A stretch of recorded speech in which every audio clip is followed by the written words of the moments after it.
is back. We are. Where's the charm? Sorry about that, folks. Technical difficulties and all that. You understand. Poor is as poor does. Or even if you don't, You're that's bad. life.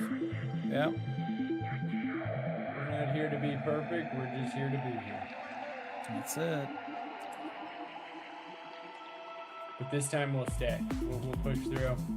I think it's gonna hold. Yeah, it was really good this time. It actually does. The downscaling to 720 is not. I'm not upset with this at all. As somebody who watches exclusively on their phone, I don't know. My screen's too small as it is to actually think I could pay attention to all the details. I need somebody else to rewatch this and then zoom in for me. So then I can watch the zoomed in version of it.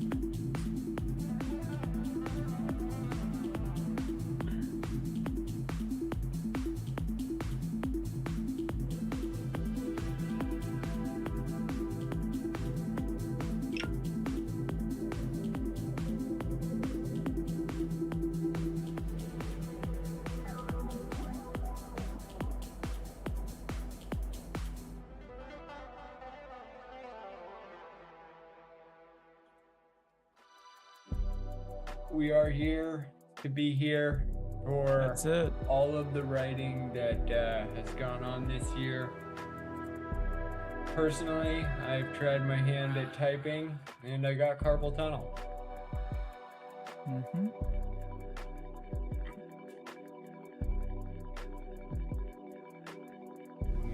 We'll tell you what we're discussing when we get there, but until then, let's pretend like we've got some hot leaks from Disney.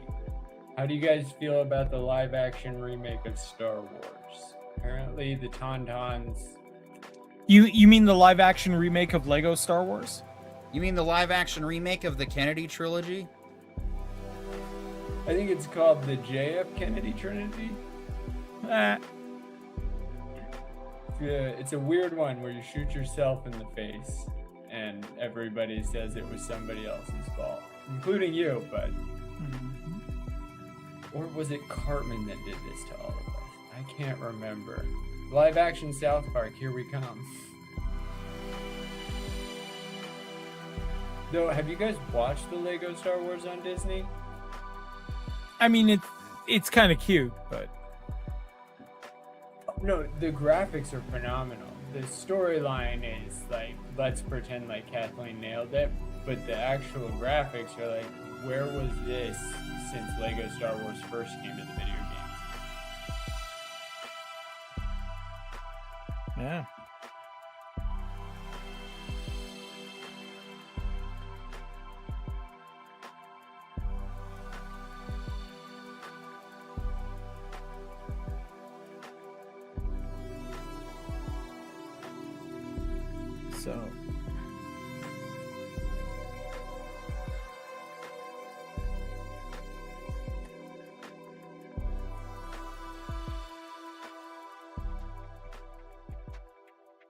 So.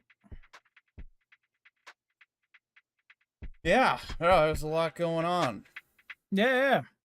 No, so there we go. Yeah, so I was just checking. It does look like officially the algorithm is favoring vertical content now. Yeah. I mean, we'll see how this works. I just might have to take some notes on, like I said, how I might want to rework the vertical canvas a little or something to how to get the loading screen. Well, at least make it more fun, you know. Of course, if anyone wants to suggest fun, we've got the chat box wide open. Here we go.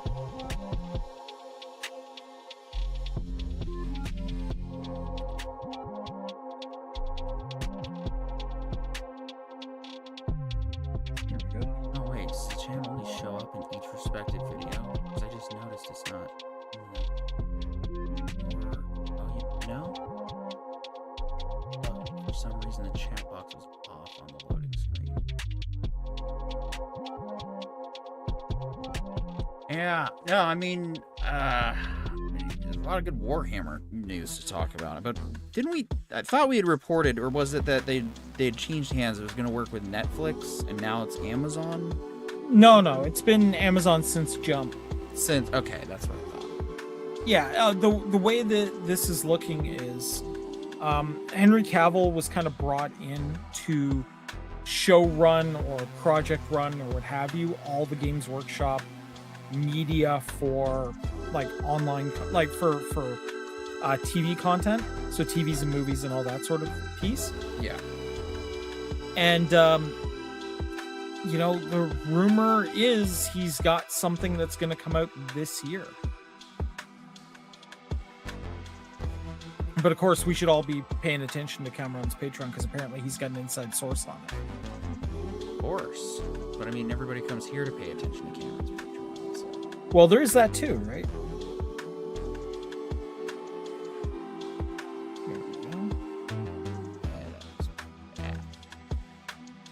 There we go.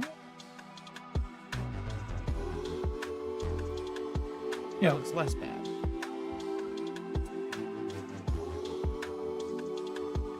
Of course, it's kind of redundant with where the comments sit on the vertical, so actually, that kind of works for us.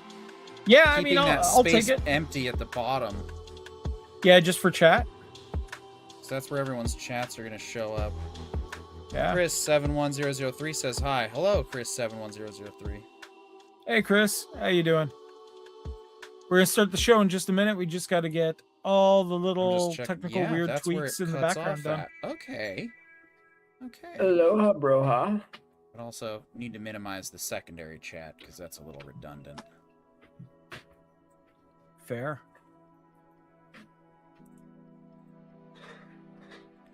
There we go. Yes, welcome to tonight's Entertainment Information Intelligence Podcast. That will be starting in, what are we at, 2 minutes now? Yeah. Something like that. Down to the last 2 minutes. I need a hat. If you're in the chat, why don't you let us know your drink, favorite entertainment? Oh, today? Purple Princess is in there drink. too. Nice. Hey, Purple Princess. Morality. Glad to see the vertical is bringing us to you and you to us. Yeah. And of course, folks, I mean, if you guys have a smart TV at home, you'd rather watch this on your couch and in horizontal, we are dual broadcasting for those who want it. But if not, we're happy to have you on the vert side. We will be. This isn't going to be like one of those OnlyFans things where we broadcast the first 5 minutes in vertical and then we're like, yeah, you guys got to watch horizontal now. I don't think that's going to work that way. No, I think that Okay, would be- now I have questions. What? Well, how would you know about that? I'm a spinner. Well, I just heard from a friend of a guy's friend that, you know. My pastor was talking about it at church. Yeah, there you go. Oh, man. We lost a bunch of viewers because of that comment. My bad. Oh man, we lost viewers. There's a reason that I don't actually pay attention to the number when we're broadcasting. Oh, man. It's all good. Said hi. What are you doing? Says Annalisa Ferry. We are getting ready to talk pop culture news. We are getting ready to talk some Amazon news leaks. We are getting ready to talk Yeah, we're Adam bringing Sandler all- movie news. We are getting ready to talk shit. What the hell are we going through today? We got the IGNs bringing us all the stuffs, and so is Hollywood Reporter. Yeah. We got the Golden I read Globes that winners IGN. list. That's going to take at least an hour. I read that IGN list on the Star Wars speculation for where Ben Solo. I got some thoughts. All 710 of those signatures really. Yeah, right. Like I said, man, I combed the net All right, we're just starting. for you guys to try to find it. All right, let's do it. Tonight, we got everything pop culture that you could ever hope for, as well as our review on the latest episode of Fallout Season 2, and much, much more. All this right now on the Entertainment Information Intelligence Podcast. Oh, Oh, wow, I would do that way too early.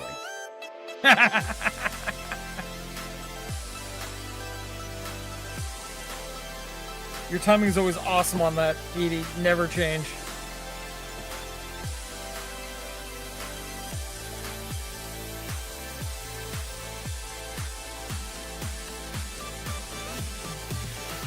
There you go. And welcome once again to tonight's entertainment information intelligence podcast. I am Petey York, joined here by Mr. Pollo Zapatos. And, of course, Mr. Corione, Witch in Residence.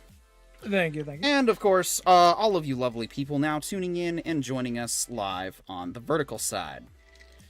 We are here to, well, what do we got to talk about, Corione? Why don't we put you up first? Oh, man, we got so much to talk about today. We've got the Golden Globes to go through. We have news from Hollywood. We have news from gaming. I think if we had any more news, we'd have to make it a 3-hour show. This is going to be incredible today. 3-hour show. Yes, of course. 3-hour show. No. Absolutely. And Mr. Pollo Zapatos has decided right now is the time to leave his studio. All right, cool. We'll just get right into the... Let's bring it. Yeah, let's bring it in. Welcome to tonight's... So... What do we do at the Entertainment and Information Intelligence Podcast? Well, before I get into it, I should probably tell you what you're going to expect. We are information chasers. That means we're going to talk about rumors, we're going to talk about facts, we're going to figure out the space between those rumors and those facts to get to the bottom of the truth so that you, the viewer, can have an informed outlook, hopefully, on life, the universe, and everything when it comes to the entertainment industry. And I'm going to speculate wildly. Yeah. 2 of 3 of us on this panel are self-published authors. The third one is well on his way. He's got his book in the oven right as we speak, finally putting in some work in it today.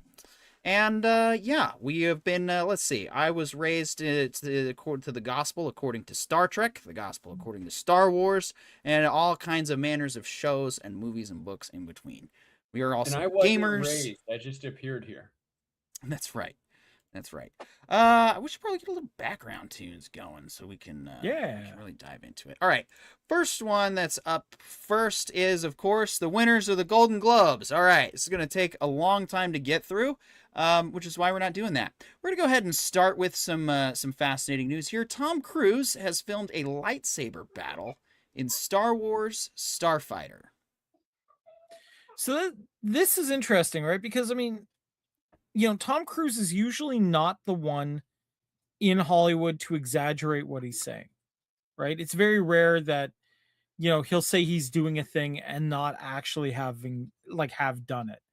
So the fact that he's saying, oh yeah, no, I've got like a Star Wars role now and I'm doing a lightsaber duel is interesting. Now, we don't have any context for it yet, but it's probably one of the shortest lightsaber battles ever filmed. Given that the was fact the punniest thing I've heard all day. Oh, dude, appreciate that. I mean, yeah. So the question is, do they have him filmed on risers, or does his lightsaber get an extension? He could be fighting Yoda, like, you know, squared up, or maybe he's The playing Schwartz young is Yoda. strong with this one. Yeah. Yeah, he's just playing young Yoda in like green skin or something. Yeah, in green face. Oh man. All right, let's moving on now. To the next topic. Oh wait, we didn't change topics on the screen. There's my competence at work. There it is. That's what I wanted to show you people lovely on the screen. Yeah. There was this here. Oh yeah, that's right. He rode in on a helicopter. I don't know if that was a drone piloted helicopter or if it Wait a minute, in the helicopter? That would be a new one for him, wouldn't it? Yeah. Doesn't he normally like hang on the outside of it? I'm pretty sure it was a drone. Or hanging on the Okay. outside of the Starfighter, you know, gotta do that. So yeah, Tom Cruise has filmed a lightsaber battle in Star Wars Starfighter. I'm gonna be honest, guys. This news neither really excites me nor dis-excites me either, if that makes any sense. Yeah, and that's fair. Now, to be fair, like Sean Levy, who's the director of this project, has done some really good stuff in the past. Yeah. So, and he does know his fight choreography really well. I mean, some of those fight scenes in the Deadpool movies have been just ideal, Phenomenal. right? Oh my gosh, yes. So the idea of him, getting the chance to choreograph a lightsaber duel does sound pretty good. I mean, if you want somebody kind of detached and like, this vaguely spiritual, but something's just wrong with it kind of individual for your Jedi, I mean, Tom Cruise does fit that bill very nicely. Well, especially in terms of like, if you actually watch the Mission Impossible movies, the fight choreography is some of the best ever. But how funny would it be if somebody gets their fingers cut off finally? Like, as Right? somebody who played with lightsabers as a kid and whacked more fingers than I have, I feel like it would be a real thing for Star Wars to finally acknowledge how easy that is. And Tom Cruise would be the guy to say, keep it in. That's it. Yeah, definitely. All right, heading back to the Hollywood Reporter, Adam Sandler promises to make 50 more movies before I am dead, and at least 25 of them will be good. I mean, to that Adam Sandler, I say bet. Because I haven't liked one of yours yet. I'm gonna be honest, first of all, I love the self-awareness. Absolutely appreciate the fact that he is aware that his movies they're his movies. But where he loses me on this is 25 is ambitious, buddy. Right? I mean... I have no doubt you'll be in 50 more movies. Yeah. Yeah. Whether or not half of them are going to be good is ambitious, buddy. Yeah. I hope it works out. That's really man, I almost feel like by saying this, I'm enlisting us to have to review all these 50 movies. No, we don't have to. Don't do that to me. The 50 last Sandler movies. This is exactly why he's going to get away with it, because I loved Grown Ups, Billy Madison, 51st Dates, Big Daddy, pretty much half of his catalog I'm super in for. So I might also be in for all 50, and while everybody else is like, no, he's never made a good movie, I'm still gonna be like, dude, did you not see he just made 50 new good ones? And you guys are gonna be like, yeah, they were not good. Yeah, I mean, it might make for good content, us arguing back and forth about them, but otherwise. Yeah, no, they'll make the documentary. We'll come back to this. See, I'm saying we have to do this, okay?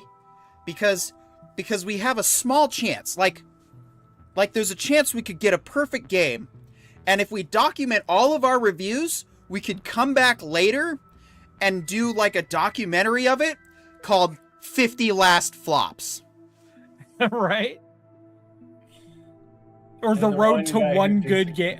The road to one good movie. The road to one good one good movie and 50 last flops. Hey, I got 51 before I died. No, really though. I wish you all the best, Adam Sandler. And seriously. If you make 25 good movies, then that's why we got it. We'll probably hear about it and them smashing box office records, and then we'll be forced to watch them anyway. Yeah, dude, straight up, your humor is not my style of humor, but I appreciate that you've got a style. We appreciate that, much like, National Lampoon's Christmas Vacation, you got a, group of followers. Yeah, there's an acquired taste there, but people do have it, and all the best to you, man. But watch him go 50 for 50, and he's not in any of them. He just pays to have 50 really good movies written and produced. And he just cameos in at the last moment or whatever. Dude, yeah. And that's the worst scene in the movie anyway. No, it's just where it's the production, like the Happy Gilmore, where it says terrific. That's his one line. Yeah, right? Something like that. All right. Back to IGN, which I, of course, professionally refer to as the Incontinent Gaming Network. Catherine Hahn in talks to play Mother Gothel in Disney's live-action Tangled remake. Okay, you know what? I'm going to say this, and I'm going to say it right now. if you've actually watched Catherine Hahn in Agatha all along, she was like the saving grace of that series. Well, She's of course, actually she a got real- naked in it, so... Well, she's actually really good as an actress. And the fact that they've actually put somebody competent in the role of Mother Gothel actually makes me want to watch a live action Disney remake. Yeah, but only if they let Chuck be Flynn Rider again. Because like I feel like even though he was an action like a cartoon, it was the same Chuck.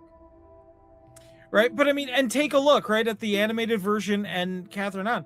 It's not too far off. No. Dude, this could be the biggest Marvel twist ever. She's like, yeah, my name's not actually Mother whatever, it's Agatha, and this is what she was doing. She was Yes. Agatha all along. Oh, nice. Oh. Avatar 3 is crushing it in the box office to, I guess, some of our surprise. I mean, I didn't think it was necessarily going to suck, but I kind of felt after the second movie it was going to have a cult following. But, I mean, is there just really nothing else good in the movie theater, or what? I mean, I was actually, like, look, I saw it and I thought it was pretty good. I didn't think it was the billions that it's making internationally. Oh, it's this one's only 1 billion. Yeah, well, it's still $1 billion international. I only. didn't think it would hit that, right? Right. Compared to its Or at least this predecessors. fast, anyway. Compared to its predecessors, only is actually a diss. Yeah. Well, I mean, yeah, but at the same token, like, rarefied air these days. Yeah. Yeah. Let's see. Article by Mia Galuppo. I hope I'm pronouncing that right. You know, Hollywood Reporter, just an idea. If I hover my mouse thingy over this thing and it gives me a little display of who they are, it's just an idea. Avatar Fire and Ash will continue its box office streak over this early January weekend, landing at #1 for the 4th weekend in a row. I've got to give credit where due there. Jeez. Yeah. With 21.3 million from 3,700 theaters, Avatar currently stands at 342.6 million domestically. While not performing as well as the first two Avatar films, Fire and Ash has easily cleared the global $1 billion mark after 3 weekends in cinemas, and after this weekend, its global total is set to land at 1.23 billion. James Cameron franchise's Stallbit is coming in well out of the weekend's 2 new releases, Paramount Horror Primate and Lionsgate Greenland 2. Well, I don't know, guys. We might actually have to see this one. Or did you see it? I saw it. Oh, okay. Go ahead. I mean, look, I enjoyed it a lot. This is that kind of midpoint in the planned Avatar series, and it fills that mid-roll of the rising action of the movie series quite correctly. I have predicted on my channel where I think the series is going to go, and you know, I am looking forward to being proven right yet again, because of course. But the truth of the matter is, this is actually, you know, the first one felt very Dances with Wolves, and then the second one felt like Dances with Wolves with water. This is the first time where things start to turn a little bit. Like, yes, there are those moments in this, but it goes deeper. And when you start to see that there's actually a fair bit of a deeper component to this one, and that they are showing that they're taking this in a direction that, while the Dances with Wolves stuff is there's somewhere deeper they're taking this, a deeper kind of spiritual understanding of this world and its connotations that I think are worth exploring. I'm still in for the next 2. All right. Well, that's pretty good. All right, I'm gonna go camera off here. I was supposed to come up with some new graphics over the look. This shit's hard, and I'm working on it.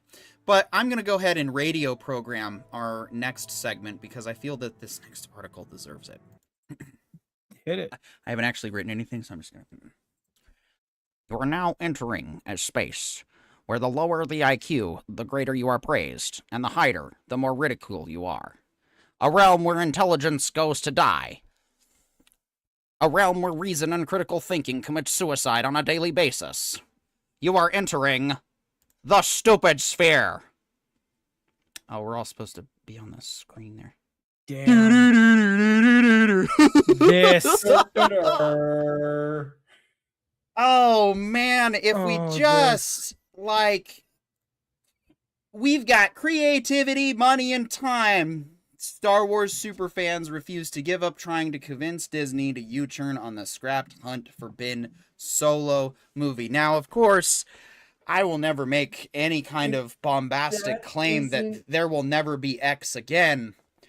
But, man, go ahead, John. Okay. Scroll down just a little bit. This is my favorite part here. A, because they say super fans because they're trying to make themselves better than everybody else. But let's a little bit in the middle there. This one, it's the same thing. They just put it two billboards. Not the picture. It's the words in. Where does it say? How many people signed their little petition? Oh, sorry. Was the actual article. 100 people. How many people signed the petition to burn Alkalite to the ground? Wasn't it something like 7 million? Yes. Yeah, to decanonize Acolyte. The superest super fans of all the Star Wars fandom, according to Igen.com, Igen. 7,100. Yeah. Like, look at your numbers, Devil Dog. It bothers me so much when people are like, you know what? We know where the real fans are because they spent millions of dollars to broadcast a billboard on Times Square. I think that was Kathleen. Dude, it's gotta be. 99.999% chance that was bought and paid for by Disney trying to convince people to sign this petition. And she got 7,100. Do you know how many people saw Farce Awakens? Do you know how many people went and rewatched the 20th anniversary of Revenge of the Sith? It was a lot more than 7,100. So if you want to call yourself a super fan, how about you super fan the fuck out of here? Right. Yeah. Like, good Lord, you self-aggrandizing piece of trash, Igen.com. You know, I was going to trash I was going to trash on this article a little bit, but Posapatos just kind of did my job for me here a little bit. I mean, I don't know if I would have trashed the article. Igan's just trying to, pass the information along like any good information. No, fair. No, Igan's the only one that wrote this, and if you look at all their sources, it's other Igen documents. It's nothing. Oh. There is literally nobody that supports this outside of Igen and this writer right here. That's what pisses me off. It's so self-presumptuous and just destroys everything Disney's, like, Star Wars actually stands for, which is when you're wrong, you're humble about it. You don't run and pretend like the Jedi are still winning after the clones just order 66 you. Yeah, right. Good. Let the hate flow through you. Oh no, this isn't hate. This is Jedi Master Ooby Dooby Scooby Dooby Kenobi. Ooby Dooby Booby Booby Booby. Oh man. Look, it's just proof that some people don't know how to let things go. Right? Like, that's right. 100% what we're seeing on display here. Do you know how much it costs to put a billboard up on Times Square? Oh, it's a lot more than 7,100 people that signed that petition were willing to donate to put it on Times Square, which means this is a fake super fan program to get that up there. Oh yeah, 100%. Look, this has former studio head meddling written all over it, right? Oh yeah, no, that's a pretty good assessment, John. I think that, and that's why I pulled the article off completely, because if you, I trust your assessment on that, since I verified your ability to source information before it. If you actually did some digging outside of IGN and scrutinized it that hard, that is excellent intel work. Literally click any of the links in the source. It just sources back to that last one about the Rey Skywalker video. If you check the Adam Driver quotes, they just source back to Igan's reports on Adam Driver saying he wants to do another Star Wars. it is nothing except for self-aggrandizing bullshit. Yep. And That I'm is- trying not to swear, but this is so annoying. I know. Like, I hate it more than anything. Stop taking my Star Wars, stepping on it, and then saying I'm not a super fan because Yeah. I despise. See, I'm not the a- I'm hate not a is super flowing fan. through you, and the more you pay attention to this article, the more you become my apprentice. Yeah. No. I actually wrote out an entire series of Star Wars video games that I still hope to make one day, but Galaxy is going to come first because, well, my original shit's more important to me. Well, dude, I wrote my whole IP to prove that when I finally get the chance, I'm taking Star Wars and I'm never letting anybody touch it without my approval. I'm never letting them hurt you again. You will be. Jeez. All right, we're gonna go through this fairly fast. I'm sure you guys are happy. I mean, I know Corione, you're a huge fan of the horror movies. Me, it takes a special kind of one for me to want to subject myself to. Well, I mean, for me, it really depends on the type of horror movie. But I mean, I know that there are fans of this show who are into the genre, so we should be covering it. Dude, absolutely. And also, I'm a huge scary movie fan, especially hearing that Harlan Waynes is back, dude. That's and it. Anna Faris is coming back. Like, the whole epic movie spinoff that just flopped was because they lost the people that loved making funny versions of the scariest things. Yeah. So 28 years later, The Bone Temple. Oh, this actually comes out in 3 days. yeah, I'm actually really buzzed about it. I loved the 28 Days Later series of movies.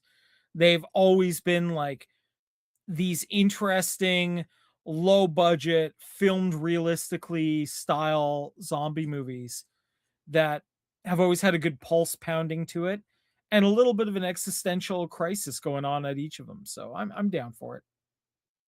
All right. Send Help on January 30th.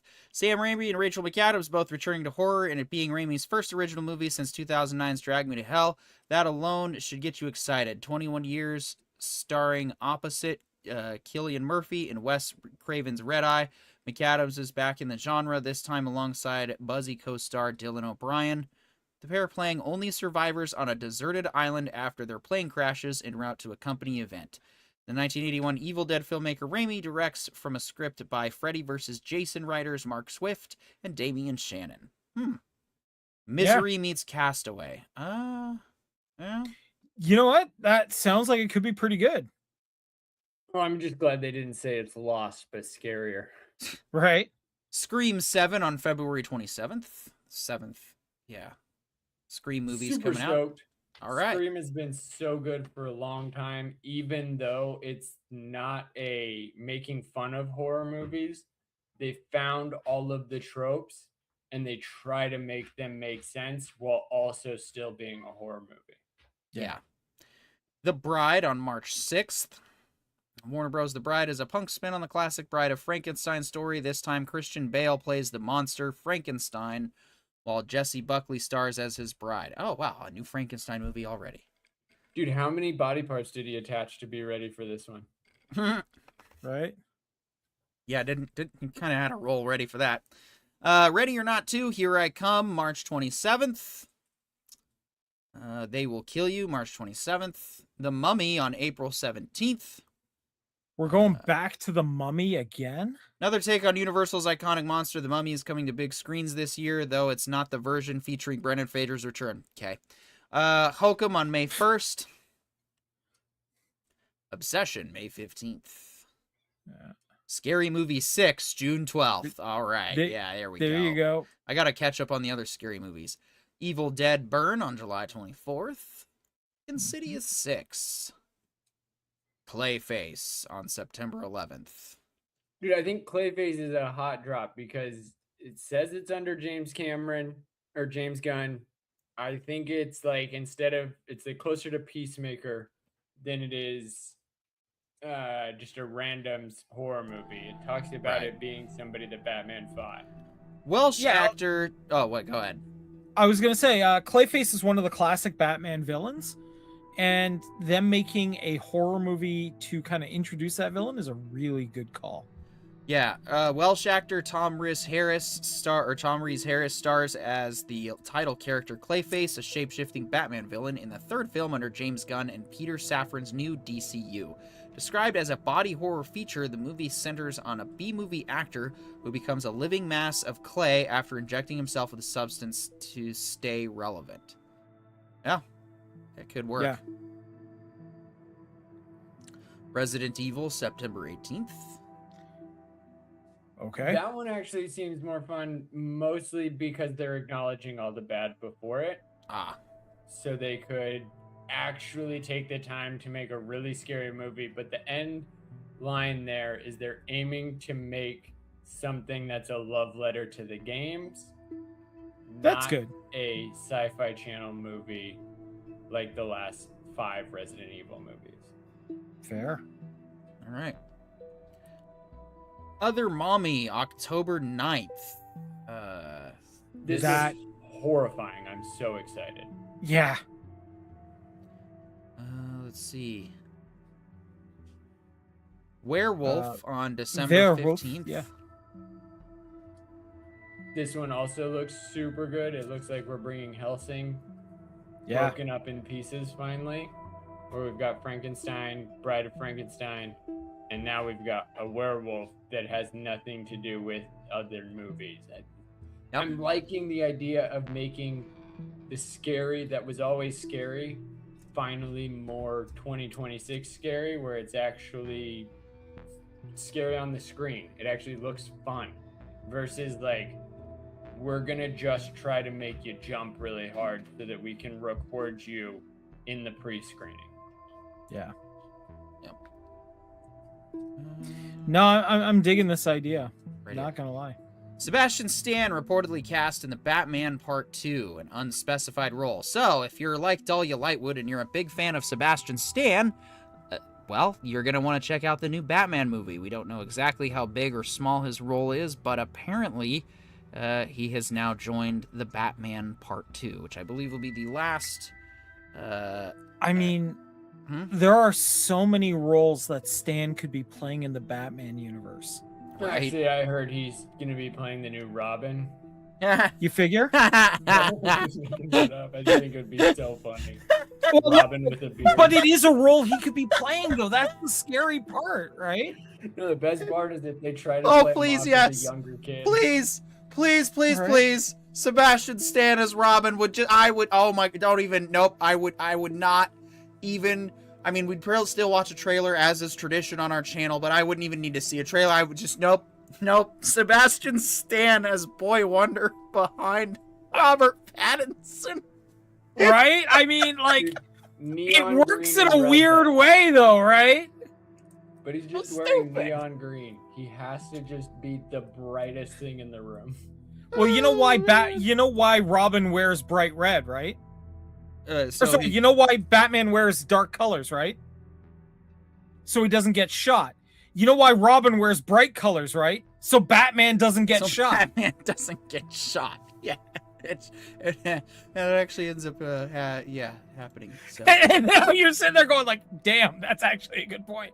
Yeah. No, like, look, there are like 3 or 4 roles I can think of him playing that would actually be really good. Putting him in like, okay, put him in like a Riddler role, not like as a joke character, right? Yeah. Put him as Harvey Dent, could work as well. Put him in like, I don't think he could pull off Mad Hatter, but I do think one of the roles that he could actually pull off really, really well, or some, like, there's a couple of villains, but there's also potential for him to be playing some of like the GCPD roles. So like, you know, the Gotham police characters. There's the potential of him playing another street level superhero. Like, okay, hear me out on this. Him playing somebody like Green Arrow or something could actually work. And it would be Okay, interesting Green Arrow. to see. Yeah, Green Arrow could definitely work. That I could see working as a series. Right? Oh, right. It's bad. All right, we're gonna go ahead and change now to Godzilla Minus Zero news. If you know me and you've been on this channel, you know that I loved Godzilla Minus One. If you're new here, like and subscribe and watch me rave later about Godzilla Minus One. Godzilla Minus One is without a doubt one of the best Godzilla movies ever created. I didn't make it back to the theater to see it in black and white, but oh man, there's a good movie I could have suggested to my roommate. It is just, yes, love it. So the fact that I only have to wait until November 6th for this sequel, yes, has me all the more excited. Less than a year. Minus One was so fantastic that I forgot about Monarch, even though they're both talking about Godzilla. And like at the same time, it didn't wash away any of the work that Monarch did. No. It was so good. It was. Yeah. Go ahead. I was gonna say, look, Godzilla Minus One is Godzilla done right. And if they're gonna do a sequel about it, like for it, I'm game. Yeah. No, it was a very well put together, monster movie in of itself, as well as just being a Godzilla movie, ticking off all the boxes of all the tropes, but really getting me to actually care about the characters that were involved and getting me to actually care about what was going on. Like, I never felt so immersed in a Godzilla movie except, when the old 1990, was that the 97 one with Matthew Broderick? But I was a young kid at that time, so I didn't really know any better until I watched it later as an adult and realized, wow, this is awful. And then, of course, going to see the Godzilla Minus One as an adult and realize, okay, yes, so this is what people back in the day were seeing when Godzilla came out in the theaters first, when it was black and white. This is what we were supposed to feel and comprehend. Yeah. And that's exactly why it works, because they have a mix of practical and VFX, and also just blows Hollywood's VFX way out of the water with way less people. So it just... Yeah, I mean, in my opinion, I think Pacific Rim did far more for the massive monster genre than anyone wants to care to admit. And I think the Godzilla franchise post the Pacific Rim movie has just benefited from the lessons learned. Yeah. All right. This is the perfect time. I gotta run to put the babies down, but I love you guys. All right. I'll be back next brother. week. Take care. See ya. Next Avengers Doomsday trailer has leaked online. It's probably just as well. You ready to do some copyright infringement? Let's do it, brother. All right. I am always up for watching trailers and giving a reaction. Oh, jeez. It's going to make this... All right. That looks like Doctor Strange's place. For us all. Oh, no. It's Charles. That's all I know for sure. We're seeing McKellen, so The question Magneto. isn't, are you prepared to die? The question is, who will you be when you close your eyes?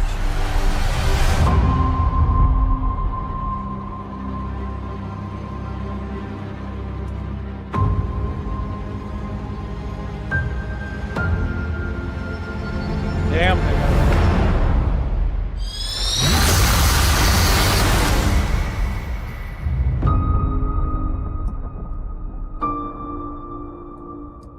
That's pretty cool. So we're getting the X-Men at least.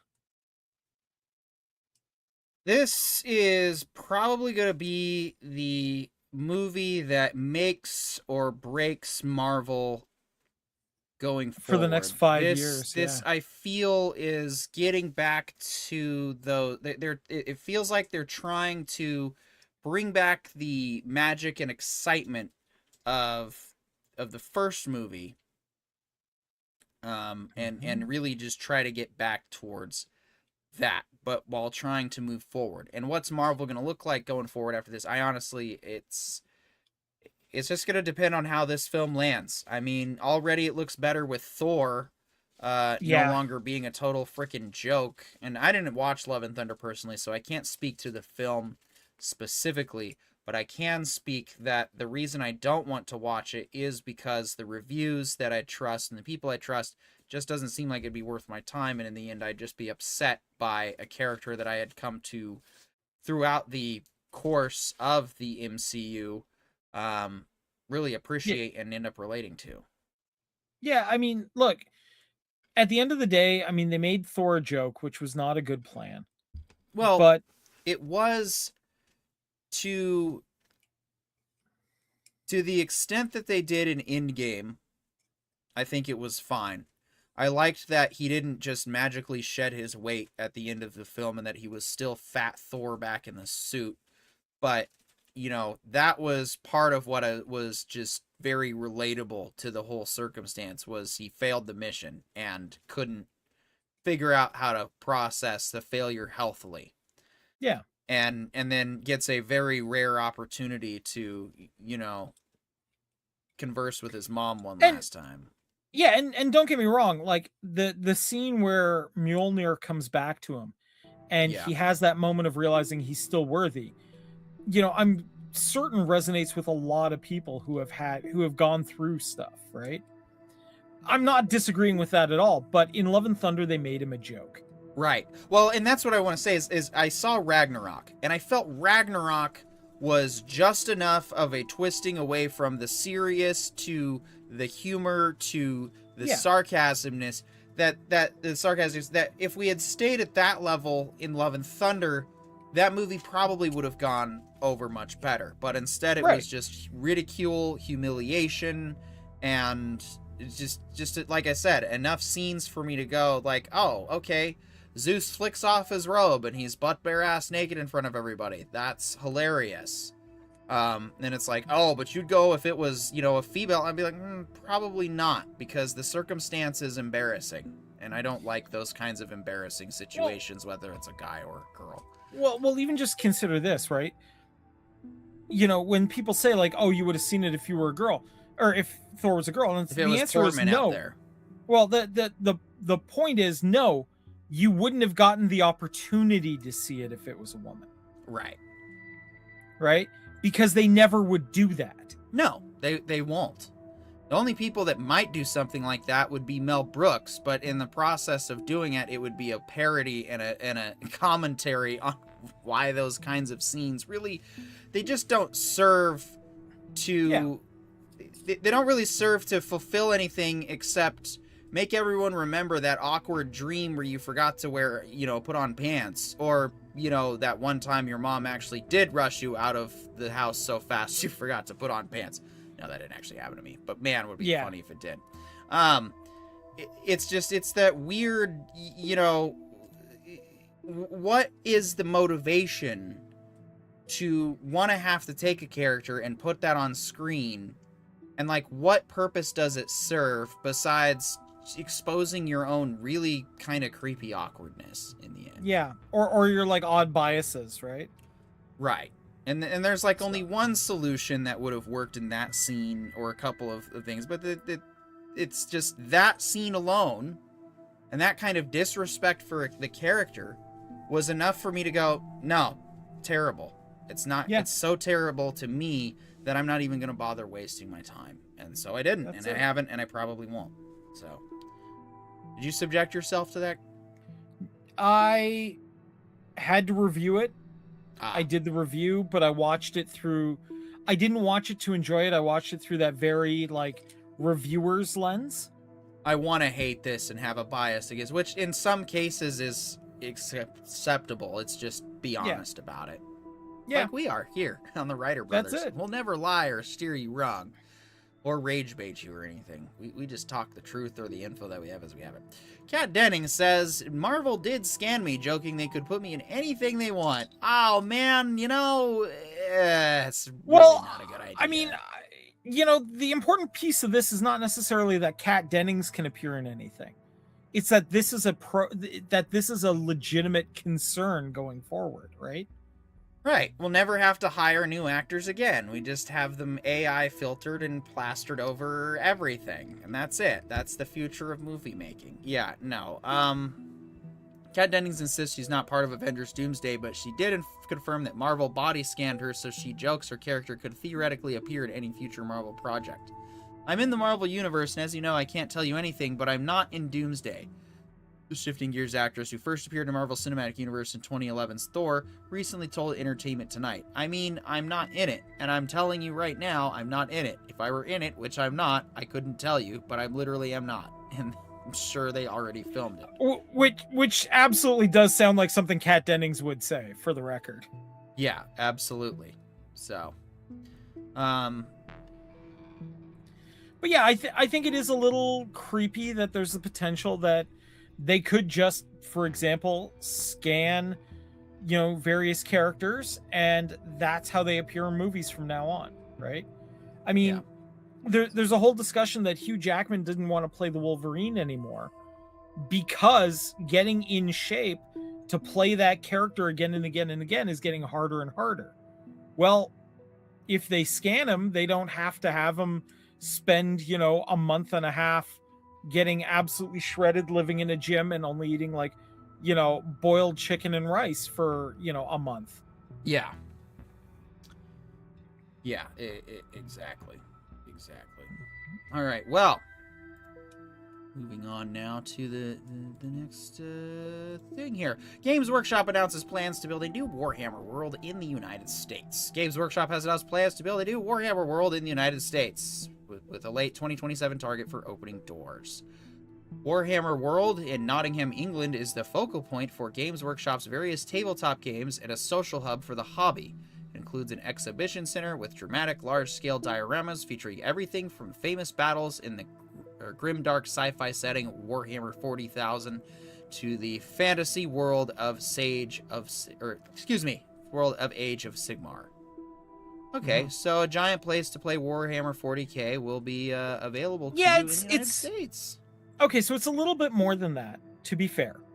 Warhammer World functions like I guess if you were a fan of film, it would be like going to like a museum of that had classic scenes from movies set up as dioramas, as well as a place to make your own films, as well as a place to, talk to other people in the genre. It is a massive hub for the hobby. Now, what's interesting about them opening a Warhammer world in the United States is the Warhammer worlds are also where they manufacture the models. Now, why this is important is one of the biggest complaints since the Trump tariffs have come into play is that getting Warhammer models in the US has become exceedingly expensive. And they've seen a sharp decline in American players because they just couldn't afford the massive amounts that they're charging for it.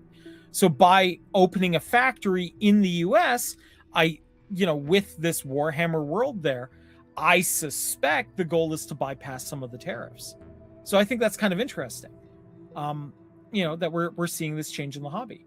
Oh, well, the tariffs have this sort of positive effect, I guess. All right, moving on. K-pop Demon Hunters writers team with Tim Burton for Attack on the 50-Foot Woman.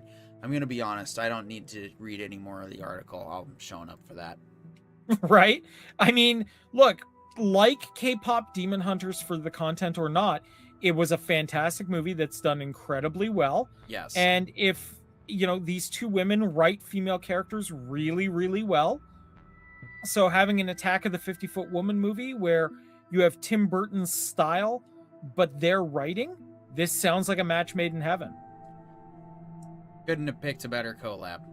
Wolverine actor Hugh Jackman stars in first trailer for The Death of Robin Hood. All right, let's copyright infringe some more. Yeah, let's do it. Even though we're using their promoting material. Would you like to know a secret?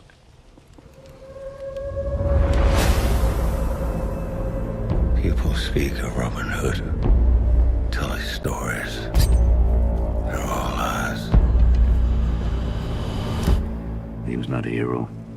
You were a murderous brigand. We were monsters. I am the outlaw. Robin Hood.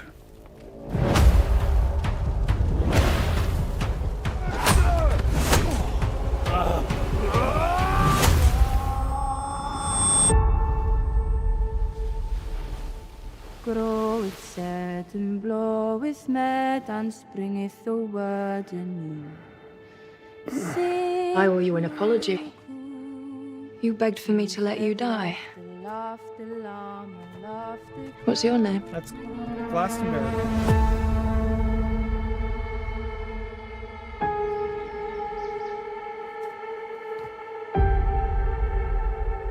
Can you make for me? I'm going to make you a bow. All right. What happened to her? Terrible things.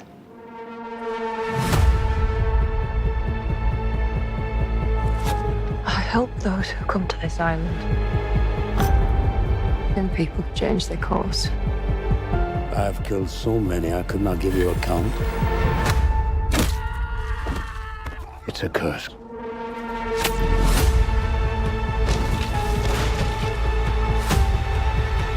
There are bad people out there. I fear our blood debts will follow her.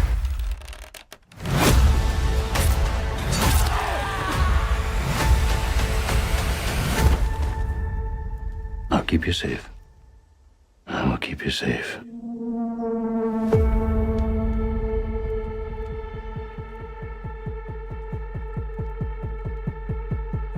Huh. Dude, what if Old Man Logan, but Robin Hood in a dark, gritty reboot?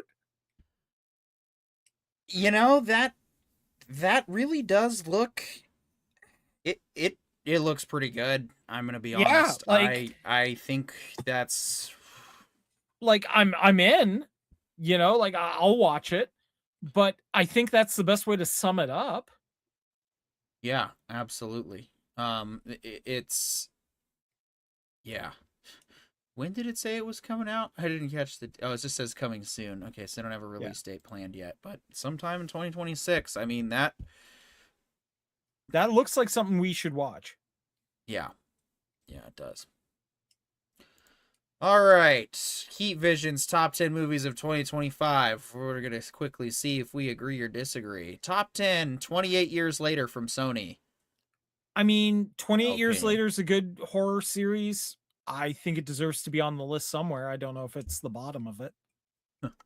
Number 9, Superman. Considering there isn't much else to compete with this, I have to agree. I mean, I don't know. I would have made it a little higher up. I really enjoyed the Superman movie. Number 8, K-pop Demon Hunters. Okay, this I probably would have put higher up, but it's also one of the only other movies I saw along with Superman on this list. Yeah. Black Bag. Huh? Yeah, like it was remarkably forgettable. Oh. Well, I'll see what it says here. Movies about spies are used to... Sorry, let me put the music back on. Movies about spies used to be dangerous and sexy. Is that what we meant to write here, writer? Well, in the hands of director Steven Soderbergh and writer David Coep, working in top form, they were once again. All right, who wrote this shit? By Boris Kitt. Hey Boris, work on your English, or maybe don't use a freaking AI. Not reading it anymore. Whatever movie it is, it's so unremarkable. The person who wrote this can't even read a confidence. Final Destination Bloodlines? Dude, it was not a great horror movie. You watched it? Yeah, it was Not meh. number 6 of the year. Yeah. Number 5, Predator, Killer of Killers. Oh, the animated one we forgot to watch. Yeah, that was... Again, I No. think Demon Hunters would be way up higher. Mhm. Thunderbolts as number 4. 4? Above Superman? No. Just no. Frankenstein is number 3. I need to watch it. I've heard nothing but I good mean, things. it is very good. It's worthy of your study. Number 2, Sinners. I also need to watch this one because I also heard from Kalman Pasha this is an amazing film. Yes. Like Cameron loved Sinners, and I'm willing to give him benefit of the doubt on that. Another one I've also heard really good things about, Weapons, which I did hear was probably the #1 movie of the year. So Yeah. I do need to catch up on Weapons and Sinners and Frankenstein for myself. Shit, I really just jumped what were right you to the doing hell off of that band. What am I 2026, doing man? with my life? All of 2025, I was selling fine artwork and trying to get out of a financial hole. Anyway, all right, let's just touch on our Fallout discussion right quick. It's not going to be super long because it was freaking other shit ran way too long. Yeah, dude, it's been awesome. Fallout as a series so far has been absolutely incredible. It's really been catching up to where Fallout New Vegas left off, and I'm looking forward to seeing where they take this, because we are simultaneously getting the backstory and the future story from the game. Yeah. And that is an absolutely brilliant way to present this info. Yes. Pollo Zapato says, dude, the effing Deathclaw. Yes. Yes. Man, they finally threw a Deathclaw on the screen, and man, is that thing terrifying. Yeah. Yeah, absolutely. Yeah, let's see here. What was I... You know, I mean, those first moments that you see it and you realize what it is, it feels like the Yagwai from the first season. Like you legitimately feel terror seeing that thing on screen. It was so well done. Yeah. Pollo also says Sinners was so great and it looked so janky then it moved. Yeah. Yeah, no, it's very good. Dahlia Lightwood says, "Hey, you two." Hey, Dahlia Lightwood. Hey, Dahlia. Nice yeah. to see you. I don't know if you probably didn't see the news earlier, so I'll just go ahead and put that back on the screen real quick. Sebastian Stan has a role in the Batman Part 2. We don't know if it's specified, and we were joking earlier that it could be Robin.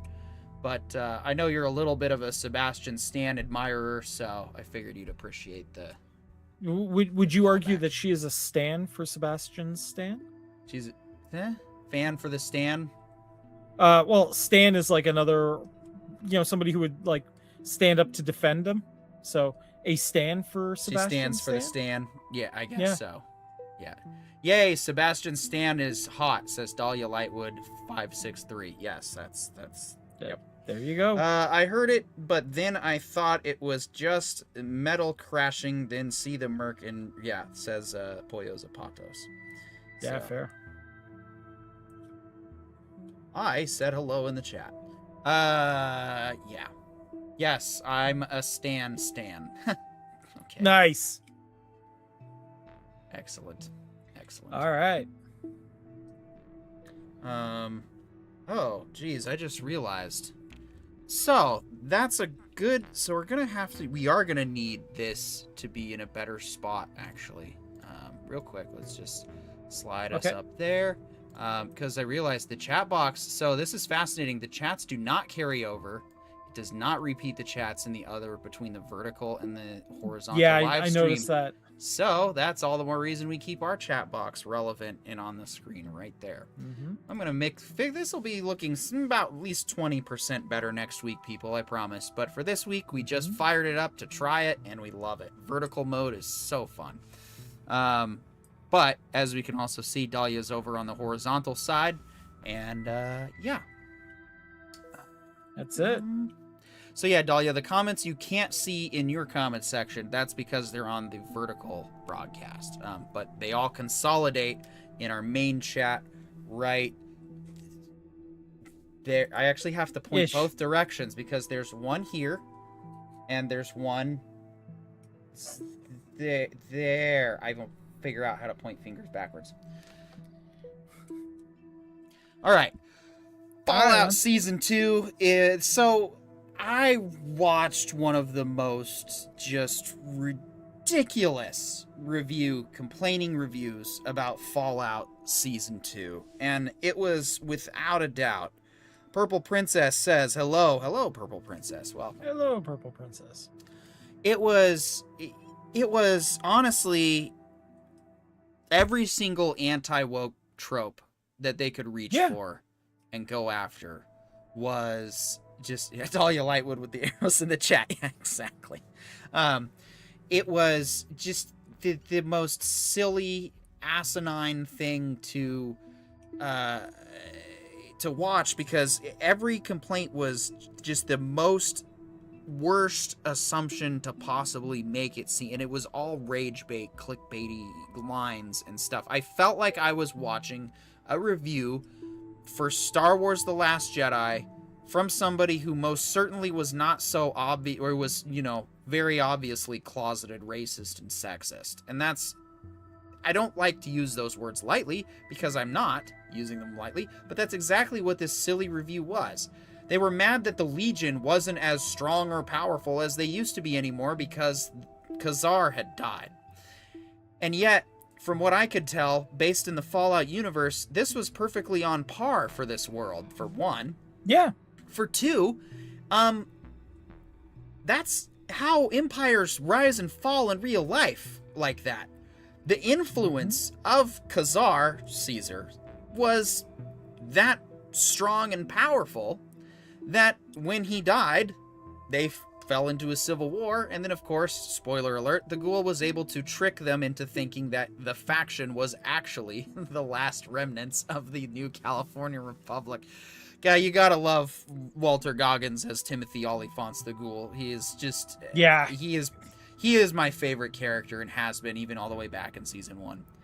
Dahlia Lightwood says, hello to the others on the various chat. Oh, that's very nice of you to say.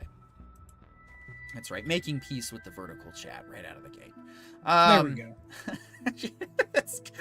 One of these, that's gonna be a rivalry. Vertical chat, no. Horizontal chat, no. And we'll have competition as to which video we look at more. There you go. No. So yeah, Corey, what do you think though of Fallout Season 2? I mean, did you have any complaints about this particular episode, or? No, look, as I said, I think we are getting a very good look into the... If you take a look at New Vegas, the game, as the middle of the chapter, we are getting the prequel information that, unless you really dug around in New Vegas, you didn't really get. And then what happens after New Vegas, like the events following it. I'm really looking forward to seeing what's actually going on deeper into the city of New Vegas, because there's a lot of pieces of what's going on potentially, especially with Mr. House, that I think is going to be fascinating to see. What the events occurred after the God, I can't remember the name of the character, but the delivery man is basically what I want to say. After the game ended, because there was a lot that could happen. And I'd also like to see what the canonical ending to New Vegas was, because there were a lot of options. Yeah. Right? One of them, the initial one I wound up picking involved nuking New Vegas, really. So I'm curious to see where they go with it, and getting the background information we got, getting to see the freaking monsters that we fought throughout, like the desert, come alive like this. Listen, the only other thing that I really, really want to see is the giant dinosaur park. But otherwise, man, this is turning out to be fantastic. I want more. That's my piece on it. It's just, I need more now. Yeah. Gooch Cat the Biter in the chat says, I hear that Mr. House is really the Frenchman from the DLC. It was the one called The Frenchman. Any thoughts on that? Or about some visual help from Collider? I don't know about that. I don't think that's going to be exactly how it goes down. Yeah. Having played through the games, I don't think that's going to be the case, but we'll see. Yeah. It was kind of fascinating to, and then of course people complaining, the Brotherhood of the Steel's falling apart, even though they have so much infrastructure. I'm like, dude, I was on the inside of the United States military. They're like maybe half a step structurally and integrity speaking above the Brotherhood of Steel. Like the Brotherhood of Steel having the control that they do. It's already. Well, you've also got to remember that the Brotherhood of Steel in Fallout has always, has oscillated wildly between totally on top of things and wildly out of control of the situation. Yeah. More or less dependent upon which knights are in what location at what time. Yeah. So some visual aids. Oh yeah. We learned some things about this little lady. Yeah. Let's see, of course, and then of course he leads his rebellion to get the people out. So we find out that the overseer is Canadian, and I don't have the visual aid for that to spoil it. But yeah, it turns out she is the supremest of all evil human factions in all of. Wait, what were we talking about again? We're talking about how evil Canadians are. Well, yeah, evil Canadians are pretty evil. So, no, I don't know if that was like something they were trying to do to make fun of, or why her being Canadian. I don't understand the implication. I figured Vault-Tec worked with everybody worldwide. No, so Vault-Tec, okay. Shit, so this is a big deal. So, to explain Canadians kind aren't of some evil of the in the Fallout history. verse. Well, sort of. To explain some of the history in the Fallout verse. Well, basically, if Trump was elected president in Canada. Anyway. Well, the U.S. winds up taking over Canada before the Fallout, like before the nukes drop. And the Canadians were not particularly happy about this, but kind of went along with it because the Chinese took over Alaska. Well, okay, that is a scenario I could see you guys going, shit. Right? Like, if the U.S. can't hold Alaska against China, then what chance in hell do you... Nope, not even. You don't have a snowball's chance in your own frozen hell. Nah, I would argue differently, but... You've got to use...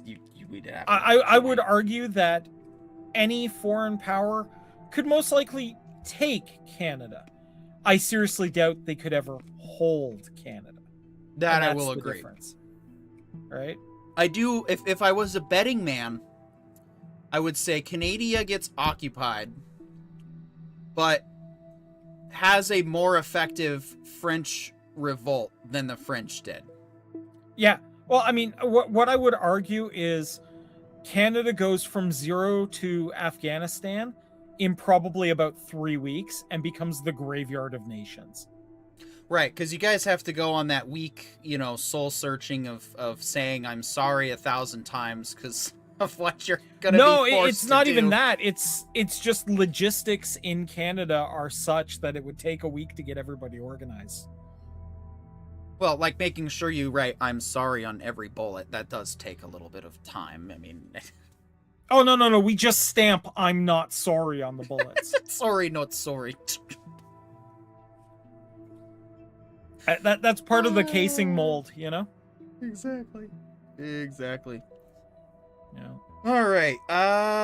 Toyo says the Brotherhood of Steel is dead. Long live the Brotherhood of Steel. Yep. Oh, she didn't work for Vault-Tec. That was the right. So that's what I wanted to clarify here. Yeah, this is the part of the Fallout verse that I'm unfamiliar with. Is the Canadian takeover that we've apparently been talking about in our reality. Yeah. Anyway. Well, the idea was the U.S. desperately needed the resources, so they started annexing Canada, and there was initial resistance. But dude, the synopsis from the universe, please. Yeah, no, I'm talking about the universe. No, you just read a headline from last year again. Yeah, right. But the idea is when China came over and started taking over Alaska, the conflict, everyone kind of decided, okay, we'll sort this out later. Right now, we have a major issue. Yeah.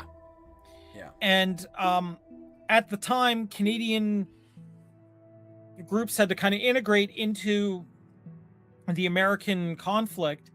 And as that started happening, the vaults were starting to be made in the US and Canada at that time. So Vault-Tec is a North American company. They have nothing to do with any other nation. And the truth of the matter is, in lore, we really don't know what's going on much outside of North America. We know that like England is still in existence, but not what state it's in at all. But that's about the limit of what we have in terms of external to the US. So what you're saying is it's entirely possible that only the US nuked itself. No, we know that they nuked China, and we know that Chinese nukes nuked the US. What we don't know is what state China is in at this point, nor do we know what's going on in Europe or Africa or Australia or anything like that. Yeah. That being said, radioactive Australia, given that everything in Australia wants to kill you to begin with, You're right. sounds absolutely horrifying. Yeah, absolutely. Pollo Zapato says, also, Corion, what's the legacy of the Death Claws? I thought they were post-Fallout creatures. So the Death Claws are a species that the American military was bioengineering to release on, like in China, to basically like just let them unleash on the Horde. And the plan was they were going to be able to control them. Unfortunately, a lab leak led to the Deathclaws getting out and producing offspring. So that's why the Deathclaws kind of went out everywhere. Right? The super mutants also, like the mutants and super mutants, were a result of a biowarfare division that were trying to make a virus that would allow humans to survive in the radiation. It just didn't work right. So. Wow. I need to actually pick up one of these games and start playing it. So. Dude, you really, really do. Yeah. All right. If you're not into the classic games, start with Fallout 3. Will do. We have now reached... Oh, no, not video game news. We have now reached the end of the show, the part where we have to say goodbye until next week or whenever we have a new podcast to do. Yeah, sorry for the late start. Sorry for this short game. It just is what it is. When we find a new thing we want to try, we are glad we did. We are definitely going to be back on the vertical format next week and the horizontal format. We're just just got to fine tune. It's a fun experiment. Yeah, it really is. It really is. But yeah, we're gonna keep working at it and making things work here. We want to thank our sponsors today. Everybody that showed up in the chat: Dahlia Lightwood, Pollo Zapatos, Pooch the Baiter, Purple Princess, Annalicia Fiery, and yeah, everybody else who of course showed up and said hello. Oh yeah, Chris 71003. Good to see all of you. We do hope to see you guys back here next week. Corion, any last minute things for the stuff to fill us out as I get the show closer going? I don't really have too much going on. I'm going to be doing a review with Cameron at some point very soon about the Testament of Anne Lee. I'm also going to be working on a piece on the Odyssey, which is an upcoming movie. I'm Percival Dreadnought. He's Corion. We'll see you next week. Good night. Good night.